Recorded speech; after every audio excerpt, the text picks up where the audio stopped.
Bonjour à tous et bienvenue sur Oromax. Aujourd'hui, Seiko a lâché une bombe car ils ont confirmé la commercialisation en juillet de leur Seiko 5 GMT. Vous connaissez la gamme Seiko 5, c'est ces montres dont l'esthétique est très proche d'une SKX et qui ont été déclinées à toute sauce depuis 3-4 ans. Ils sortent une version GMT, ce qui est vraiment très significatif à plusieurs niveaux. Je vais vous en parler. Mais en premier, parlons de la montre elle-même. Nous sommes, comme je vous le disais, sur la classique esthétique de la SKX. D'ailleurs, vous aurez noté, vous avez le retour du bracelet Jubilee. On en parlera plus tard. Vous avez 3 versions de cette montre. La SSK 001, cadran lunettes noires avec aiguille de GMT rouge. La SSK 003, cadran bleu soleillé, lunettes Batman, aiguille GMT rouge également. Et finalement la SSK 005, cadran orange, lunettes noires avec des enserts dorés et aiguille de GMT noire. Elles auront bien sûr toutes les mêmes dimensions, 42,5 mm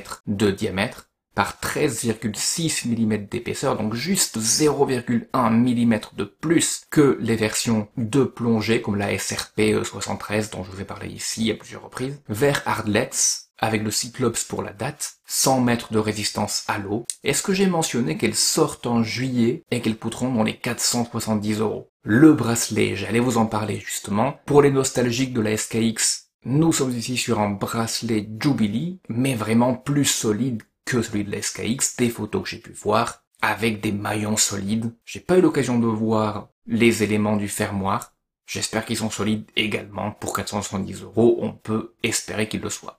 Mais maintenant, parlons de l'élément le plus important de cette montre à mes yeux, c'est bien sûr ce nouveau mouvement GMT. Il se base sur la famille des mouvements NH30 de chez Seiko.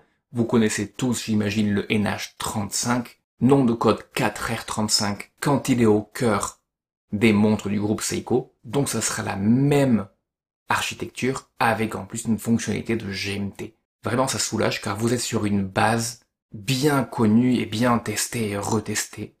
Mais qu'est-ce que veut dire ce mouvement et pourquoi c'est tellement important pour les personnes comme moi qui adorent les montres d'entrée de gamme, voire de moyen de gamme?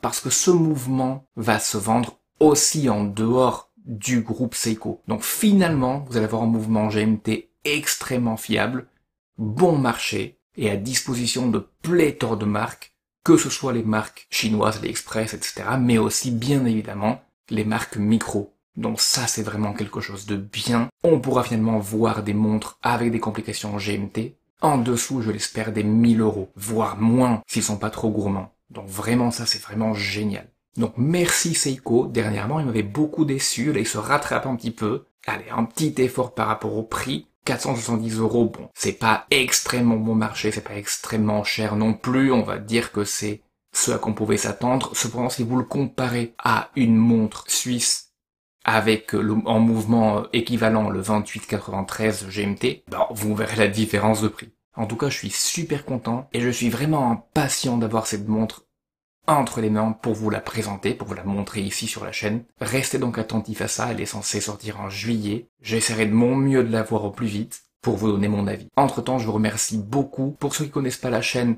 n'oubliez pas de vous abonner. Moi, je vous dis à très bientôt.